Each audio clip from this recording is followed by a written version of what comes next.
seolah-olah kiai mereka lebih hebat daripada kiai Indonesia, seolah-olah leluhur mereka lebih hebat daripada leluhur Indonesia, seolah-olah peradaban mereka lebih hebat daripada peradaban Indonesia. Mereka itu adalah barisan orang-orang yang suci, seperti hanya barisan para malaikat yang tidak boleh ditentang, yang tidak boleh dikritik, sing ora oleh dilukai dengan satu doktrin. Siapa saja yang melukai, siapa saja yang menyakiti Habib, berarti tidak akan mendapatkan syafaatnya Rasulullah. Di sini maka masyarakat Jawa, masyarakat Indonesia dibutakan dengan doktrin-doktrin yang sangat menyesatkan. Syarif Samsuddin Syarafuddin yang ada dari Yamannya sendiri mengatakan bahwasannya nasab daripada Ba'alwi itu nasabnya nasab palsu. Mereka mengklaim dirinya sebagai cucunya Rasulullah dengan mencangkokkan nasab dugi dumateng Kanjeng Nabi.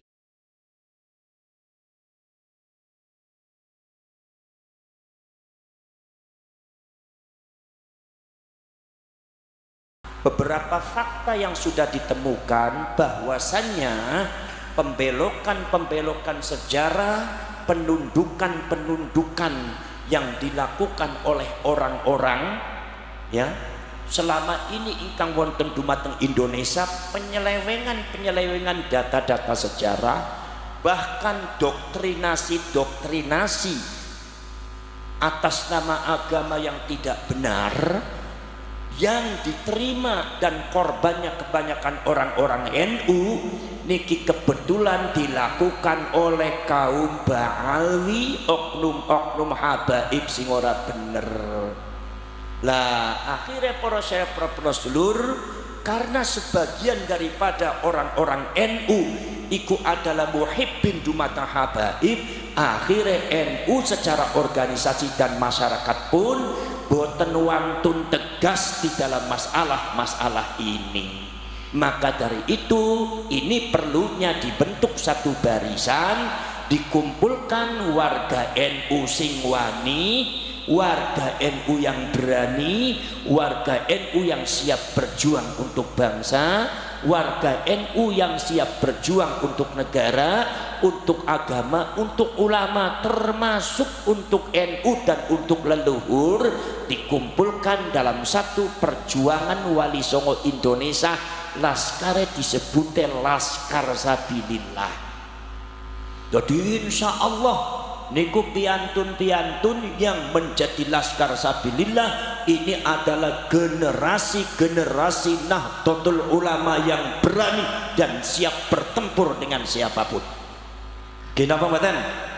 Insya Allah para ulama, para kiai yang masuk di dalam perjuangan Wali Songo Indonesia dan Laskar Sabilillah ini adalah warga NU yang berani secara tegas menolak pembelokan sejarah yang dilakukan oleh habaib, menolak daripada pembelokan situs-situs pemalsuan makam-makam dan situs-situs yang dilakukan oleh habaib, termasuk juga menolak doktrin-doktrin habaib yang nyata-nyata bertentangan dengan agama, bertentangan dengan akidah, bertentangan dengan syariat, dan bertentangan dengan ajaran leluhur Nusantara sing disebut ajarannya Wali Songo. Kina pembadan niki sing wani iki kumpule ning PWI, sing wani iki kumpule dumateng Laskar Sabilillah. Mila syaratnya dadi Laskar Sabilillah syaratnya mung setunggal. Apa? Ya wani, sing ora wani gak usah melu. Kenapa mboten? Kenapa mboten? Jadi para syekh, para sedulur, maka dari itu dari sejarah pendirian daripada PWI dan Laskar Sabilillah, maka kita bisa menyatakan bahwa PWI dan Laskar Sabilillah itu bukan tandingannya NU, itu bukan berseteru dengan NU. Laskar Sabilillah ini adalah proses justru semuanya adalah warga Nahdlatul dan untuk memperjuangkan ke-NU-an, sebab fakta sejarah sementara ini yang berkaitan dengan pergerakan Ba'alwi dan habaib ini banyak dirugikannya adalah orang-orang Lah kenapa orang Muhammadiyah, orang anak korban wong Muhammadiyah? Karena di Muhammadiyahnya nggak ada habaib. Habaib iku kumpule ning wong NU kabeh. Gini apa mboten? Saudara-saudara sekalian, ini banyak yang jadi muhibbinnya, yang kadang-kadang jadi korbannya adalah warga Nahdlatul Ulama. Maka dari itu saudara-saudara sekalian, banyak korbannya orang-orang NU. Makanya orang-orang NU, para syekh, para rasul yang kerap kadang-kadang datang kepada saya, itu adalah orang-orang NU yang sadar terhadap doktrin-doktrin sing ora bener. Contohnya nopo? Doktrin barokah, doktrin barokah dan syafaah. Kula kali panjenengan iki masyarakat Sragen sedang menghadapi satu klan di mana klan itu mengglorifikasi diri sendiri. Glorifikasi ngertos napa mboten? Paham napa mboten? Gak ngerti? Ya wis gak usah dipikiri kari dirokne mawon. Gini apa mboten? Glorifikasi itu adalah satu klan Ba'alwi yang mensucikan dirinya sendiri, seolah-olah klan Ba'alwi itu lebih tinggi daripada rakyat Indonesia, seolah-olah kiai mereka lebih hebat daripada kiai Indonesia, seolah-olah leluhur mereka lebih hebat daripada leluhur Indonesia, seolah-olah peradaban mereka lebih hebat daripada peradaban Indonesia, seolah-olah mereka itu adalah barisan orang-orang yang suci, seperti hanya barisan para malaikat yang tidak boleh ditentang, yang tidak boleh dikritik, sing ora oleh dilukai dengan satu doktrin. Siapa saja yang melukai, siapa saja yang menyakiti Habib, berarti tidak akan mendapatkan syafaatnya Rasulullah. Di sini maka masyarakat Jawa, masyarakat Indonesia dibutakan dengan doktrin-doktrin yang sangat menyesatkan. Gini apa mboten? Lah semeniko panjenengan tidak usah takut. Apa sebabnya? Sebab data empiris sejarah sudah dibuktikan oleh Ki Imaduddin Al-Bantani. Bukan sekedar Ki Imaduddin Al-Bantani saja, tetapi juga para ulama zaman dahulu, termasuk Syarif Aunur Rafiq, seorang raja abad ke-13, Raja Hijaz, itu sudah menyatakan bahwa kaum Ba'alwi sing disebut mari wong sagene Habib itu bukan cucunya Rasulullah, nasabnya nasab palsu. Paham napa mboten? Paham napa mboten? Kupinge bolong napa mboten? Bolong napa mboten? Ini tentunya berdasarkan kajian data, bukan berdasarkan kajian sembarangan. Datanya diambil, ilmu nasabnya dipelajari, bukan sekedar oleh kiai kita, Kiai Imaduddin Al-Bantani, tetapi ini sudah banyak, termasuk Syarif Audah dari Mesir menyatakan bahwa nasabnya Ba'alwi itu batal, disebutnya nasabnya adalah batilun ghairu sahihin, wis batal gak bener sisan. Banyak pencangkokan nasab, banyak orang-orang yang disebutkan di dalam nasabnya diduga itu adalah tidak ada jeluntrungnya, jare bahasa intelektuale historis, ning jeluntunge gak ono. Maka dari itu para sepro-pros, ini data-data sejarah Pak, termasuk Syarif Audah, termasuk juga Naqobatul Ashraf yang ada di Irak, Naqobatul Ashraf yang ada di Jordan, yang terakhir kali adalah Syarif Samsuddin Syarafuddin yang ada dari Yamannya sendiri, mengatakan bahwasannya nasab daripada Ba'alwi itu nasabnya nasab palsu. Mereka mengklaim dirinya sebagai cucunya Rasulullah dengan mencangkokkan nasab dugi dumateng Kanjeng Nabi, dugi dumateng Said Ahmad Al-Muhajir, dan itu ternyata sejarah gak ono. Bahkan mereka semua mencangkokkan nasab dumateng Kanjeng Nabi, tujuannya sudah tujuan tidak benar, yaitu adalah tujuan politik, menguasai Yaman, menguasai Hadramaut, dan datang di Indonesia dengan framing judul Kanjeng Nabi ingin menguasai Indonesia. Maka di sini rakyat Sragen harus segera bergerak. Siap napa mboten? Siap napa mboten? Siap napa mboten? Iki milu wong Jawa aja kalah kadari wong Yaman. Wong Jawa, generasi Jawa jangan kalah dengan generasi Hadramaut. Gini apa mboten? Jadi para syarif para sulur niki fakta sejarah. Fakta sejarah bahwa mereka itu mendoktrin rakyat Indonesia wis gak bener. Gak bener pripun? Contoh contone kados ngeten, mbah buyute nyong, mbah buyute aku iku bisa memadamkan api neraka jahanam. Lho nyong arep takon wong Sragen, percaya napa boten sampean? Percaya apa tidak? Kalau ada seorang habib katanya bisa memadamkan api neraka jahanam, percaya apa tidak orang Sragen? Berarti jelas ini batil apa boten?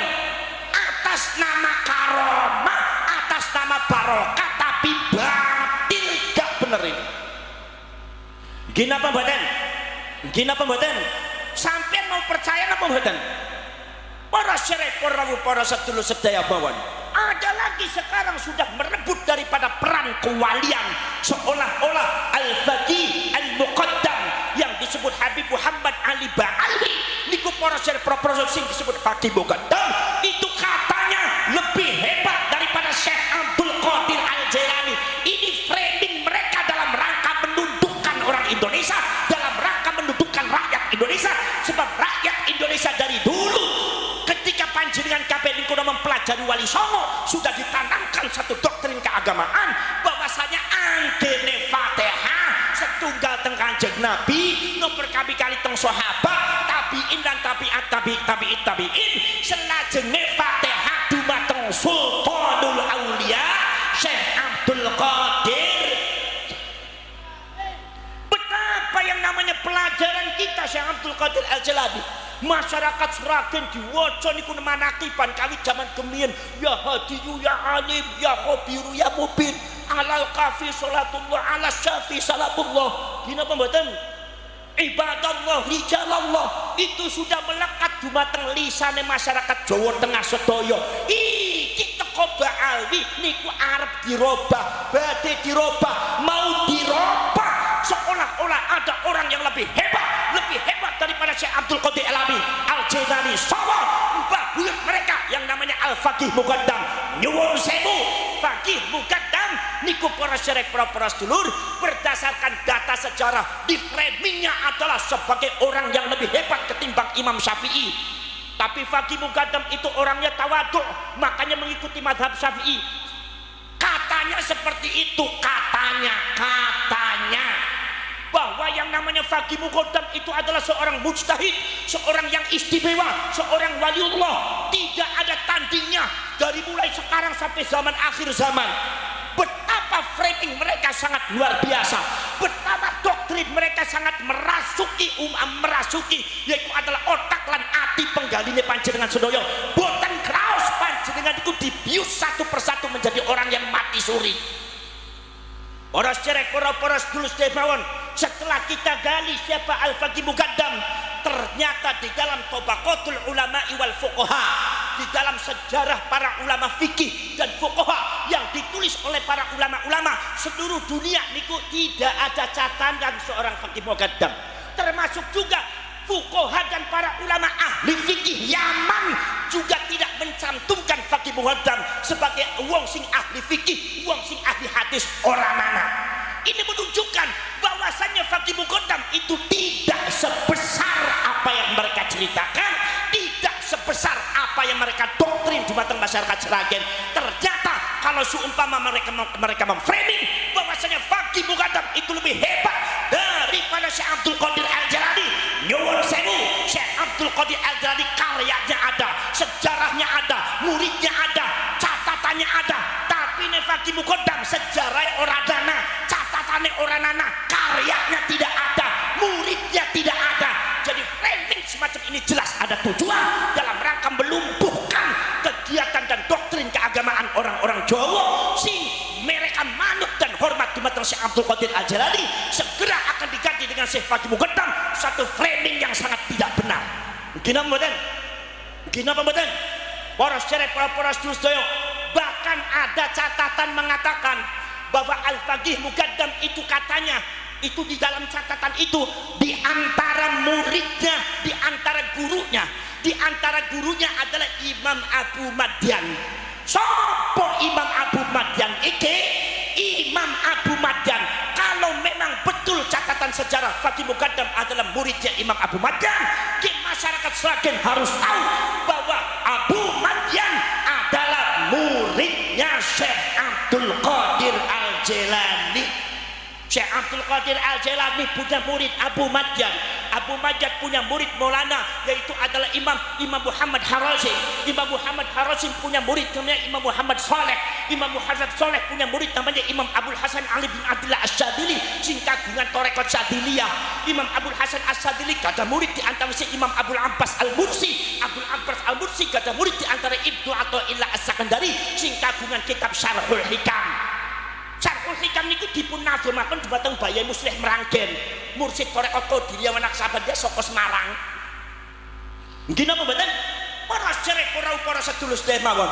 Kalau seandainya memang catatan itu benar bahwa Faqih Muqaddam itu adalah murid daripada Abu Madyan, Abu Madyan yang murid Syekh Abdul Qadir Al-Jailani, berarti Faqih Muqaddam pernah ngalap barokah dumateng murid Syekh Abdul Qadir Al-Jailani. Jadi kalau ada oknum Habib mensejajarkan Faqih Muqaddam dengan Syekh Abdul Qadir Al-Jailani, ini yang disebut oleh orang Sragen su'ul adab. Orang benar itu. Gimana benar? Paham dan paham? Paham dan pembuatan? Lalu para syarek para rasul, ini yang harus tahu masyarakat Sragen. Para syarek para sedulur sedaya mawon. Di antaranya adalah doktrinnya apa? Kalau membenci Habib tidak akan masuk surga. Kalau membenci Habib tidak dapat syafaatnya Rasulullah. Ini doktrin yang menyesatkan. Tidak ada kaitannya syafaat dengan habaib dan ba'ali. Jadi masyarakat Sragen gak usah takut kehilangan syafaat karena tidak mencintai habaib. Gimana kan? Faham dan faham? Sebab apa para rasul? Kalau mereka menyitir ayat Al-Quran bahwa Gusti Allah Ta'ala ingin mensucikan Ahlul Bait. Ahlul Bait, sampean ngerti bahwa Ahlul Bait di dalam Al-Quran dimaknai oleh Habib adalah Habib. Ini adalah penyelewengan makna. Gak bener. Yang dimaksud Ahlul Bait itu bukan habaib. Sebab habaib itu bukan cucunya Rasulullah. Nek bukan cucunya Rasulullah, napa malih Ahlul Bait. Paham nggih? Jadi wong Sragen saiki wis gak usah takut. Gitu? Gak usah takut anggene seumpama wonten kamu kalau tidak mencari habaib berarti tidak akan dapat syafaatnya Rasulullah. Itu gak usah takut. Nek seumpama ngeyel kampleng siji-siji wong kaya kowe. Apa kowe? Nggih napa mboten, Bu? Nggih napa mboten? Oh, para cerek para sedulur sedaya mawon. Ada lagi para cerek para rasul. Mbah mereka itu katanya bisa mi'raj ning Gusti Allah Ta'ala 70 kali. Sampean harus paham, Kanjeng Nabi selama hidup mi'rajnya cuma sekali. Mbah mereka sampai 70 kali. Niki goroh napa ngapusi niki? Ngapusi napa goroh niki? Leres napa mboten sing kados ngoten? Masya Allah, ada malih adalah dia mengatakan bahwa Al-Habib ini adalah bisa ngatur malaikat Israel. Malaikat Israel diatur nih Habib. Ini sejak kapan ceritanya muncul? Saya mau tanya, para ulama wali Sragen ini bisa ngatur malaikat Israel siapa? Lagi ono Habib jerono terus bisa ngatur malaikat Israel. Ngedabrus napa mboten? Panjenengane percaya napa mboten? Percaya napa mboten? Nang gene ketemu bari aku ora percaya, mau ketemu bari Habib percaya sampean. Wong gulune masyarakat Sragen susah wis bodol.